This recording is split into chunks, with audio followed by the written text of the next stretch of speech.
Good morning, good afternoon, good evening, depending on where you're joining us from. Thank you for joining us here today with the WinMagic webinar, a better way forward to passwordless with MagicEndpoint. What is one to do with this always verify with a high assurance authentication? Well, that's what we're here for today. And that's where MagicEndpoint comes in. So there is no MFA, there is no one-time password passing from this computer into the cloud.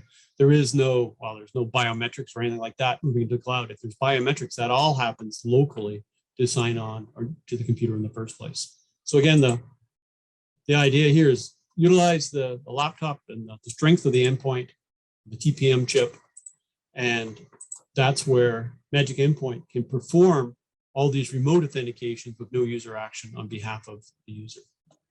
Well, it's time for me to turn it over to Don. What we see here, if you're a current WinMagic customer, you'll recognize this.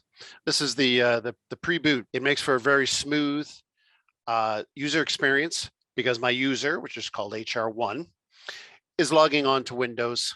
I didn't have to do anything else there. So I just want to show how logging on at the pre-boot gets us into Windows. As Windows is loading up here, we'll see that we're automatically logged into MagicEndpoint.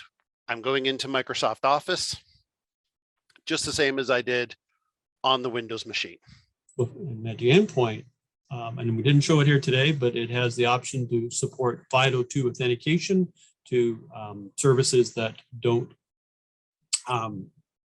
support IDP or SAML or OIDC. And it again, to recap, it's got that public key passwordless cryptography for the no user action.